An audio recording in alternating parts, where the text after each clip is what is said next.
everybody, welcome back. So probably quite a quick update, and unfortunately no videos to show you this week. So if you want to leave, that's fine. So it went wrong. So last week we were looking at the ocean plate simulation, and we just started adding fresh crust into the ocean wherever gaps were forming. And this was causing us some problems, crust appearing where it shouldn't be, which was disrupting the various forces and meaning all the plates stopped moving. And I tried to solve this with a repulsive force between the plates, which I was hoping would prevent that from happening. And that did not work. So I had some ideas, which I'll list out here, for things I could try. So I tried replacing the initial sort of jigsaw-like interlocking plates with a more physically plausible, although boring, Voronoi distribution. That did not work. I looked at the velocities. They are non-physical, but they're not the problem. I implemented torque into the forces. Again, didn't work. I tried replacing the repulsive forces with friction forces. Also did not work.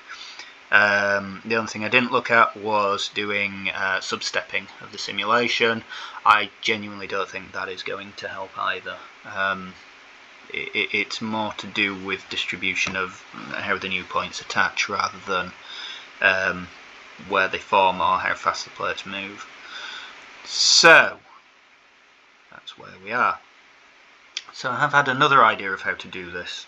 The only problem is, so that would completely fix this. New crust would appear exactly where it's supposed to. Unfortunately, it would mean that ridges would not move. So you would end up with, say, the Mid-Atlantic ridge would be right off the coast of Europe and Africa, which obviously is a very big problem. It wouldn't create realistic worlds. I might be able to think of a solution to that.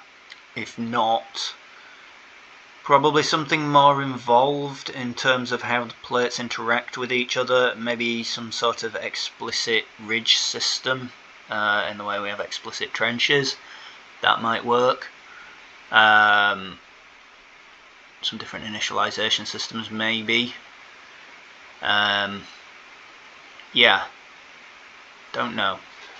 So next week either one of these approaches will have worked and I will be demonstrating that, or I will have a deeper dive onto theory about what we're trying to do, how it should be working, why it isn't, and what I could potentially do about it. So finally, why is this taking so long? And well, programming is hard, right? So the programmers out there will probably recognise this, though those that aren't might not. But essentially, we have an idea of where we are, and we have an idea of where we get to, but the path there is not linear. There are dead ends, many, many dead ends. And you just have to work through to get to the right path. And then when you do eventually get there, you look back and all you see is the path that you took, which is fairly simple. And that's because your brain sort of prunes out all these bits. But yes, fundamentally, as far as I'm aware, no one has built this kind of simulation before. So we definitely could make this work doing a full sort of FEM simulation, but it wouldn't run in the time budget. And it's entirely possible that this isn't possible within the frame budget. That could be the case, I don't know. But while I haven't run out of ideas, I'm going to keep plugging away. I'm going to keep trying things until either I solve it or I've exhausted every possible option. Yeah. Programming is hard. Crack on. And if you're going through something similar as a programmer, keep going. Nothing else you can do. It's the nature of the job.